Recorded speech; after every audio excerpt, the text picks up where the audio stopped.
పిల్లలు పిల్లలు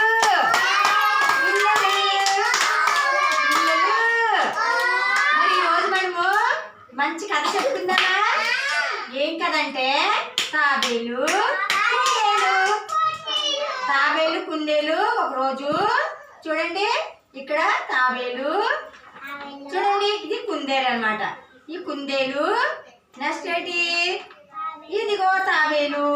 ఈ రెండు ఒక రోజు ఏమైందంటే, కుందేలేమో తాబేలు దగ్గరికి వెళ్ళి, తాబేలు మనం పరుగు పందాలు రేస్ అంటే మనం పరుగు పందాలు ఆడతాం కదా, ఆ పరుగు పందాలు ఎవరు ముందు వచ్చారు ఎవరు వెనక వచ్చారు మనకి గిఫ్ట్స్ కూడా వస్తూ ఉంటాయి కదా, అలాగే ఈ రెండు కూడా ఎవరు ముందు వస్తారో వాళ్ళే గెలిచినట్టు అని చెప్పి కుందేలు ఏం చేసింది, తాబేలుకి చెప్పింది అనమాట.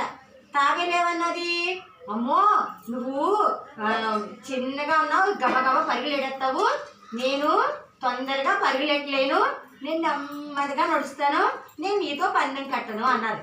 అదేం కుదరదు, పందెం వేయాలి, మనము పరుగు పందాలు పెట్టుకోవాలి అని చెప్తే సరే అని చెప్పి తాబేలు అనిషో సరేనని చెప్పి తాబేలు పందానికి ఒప్పుకుందనమాట.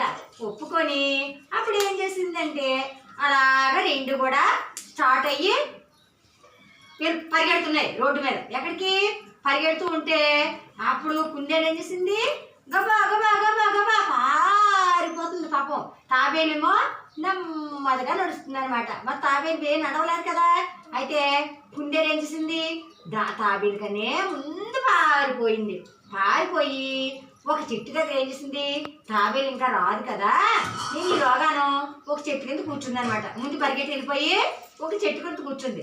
ఎందుకంటే ఈలోగా నేను విశ్రాంతి తీసుకుంటాను, తాబేలు ఇంకా ఎప్పుడో వస్తుంది కదా, అందరూ కూర్చుంటానని చెప్పి ఒక చెట్టు దగ్గరికి వెళ్ళి ఈ కుందేలు ఏం చేసింది, కూర్చుంది అనమాట. కూర్చొని చల్లని గాలి వేస్తుంది. మనం చూసి గాలి వేస్తే నిద్రపోతాం కదా, నిద్రపోతామా? మన ఫ్యాన్ గాలి వస్తే పడుకుపోతామా చెట్టు కింద? అలాగే ఏం చేసింది, ఈ కుందేలు ఏమొచ్చి ఆ చెట్టు గాలికి చల్లగా గాలి వేస్తే నిద్రపోయిందనమాట. చెట్టు కింద పడుకుండిపోతే బాగా గాఢ నిద్రలోకి వెళ్ళిపోయింది. ఇంక తెలివి లేదనమాట. ఈ పన్నె విషయం కూడా మర్చిపోయింది.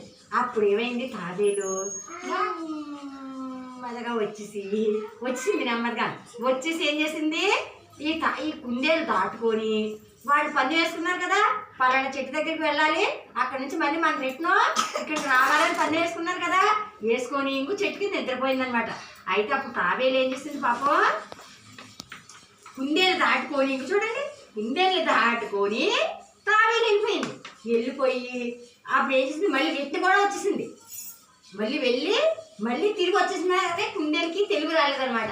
అప్పుడు తెలివి వచ్చింది కుందేలుకి, అమ్మో నేను తాబేలుతో పందెం వేసాను కదా, అమ్మో నాకంటే ముందు పారిపోయిందని చెప్పి అప్పుడు ఏం చేసింది, గబా పరిగెట్టుకుని వచ్చింది. కానీ అప్పటికే తాబేలు అనుకున్న గమ్యానికి చేరిపోయింది అనమాట. ఎక్కడికి, తను పందెం వేసుకున్నారు కదా, మళ్ళీ రిటర్న్ వచ్చేసి అప్పుడు కుందేలు అన్నది, అయ్యో సారీ, నిన్ను తక్కువ అంచనా వేసాను కదా, నువ్వే గెలిచేవు అని సారీ చెప్పింది అనమాట. అందుకని ఈ కథలో నీతి ఏంటంటే, ఎవరిని మనము తక్కువ చేసి మాట్లాడకూడదు అనమాట. అర్థమైందా? చూడండి పిల్లలు, కుందేల్ని తాబేల్ని చూపిస్తాను సారి. ఇదేంటి కుందేలు. ఎందుకు కుందేలు, ఇదేంటి తాబేలు. ఈ రెండు ఏం చేస్తాయి, పని వేసుకున్నాయి కదా, గబా గబా గబా గబా గబా కుందేలు ఏం చేసింది, మారిపోయింది. తాబేలు నెమ్మదిగా నడుచుకోవడం వెళ్ళింది అనమాట. ఇప్పుడు ఎవరు గెలిచారు ఇందులో, తాబేలు. ఎవరు గెలిచారు, మరి ఎవరు వాడిపోయారు, కుందేలు వాడిపోయింది కదా. అప్పుడు ఈ కుందేలు ఏమొచ్చి ఈ తాబేలుకి స్వారీ చెప్పింది అనమాట, నువ్వే ఈ గేమ్లో గెలిచేవు అని కుందేలు తాబేలుకి చెప్పింది అనమాట. తప్పులు చూడండి.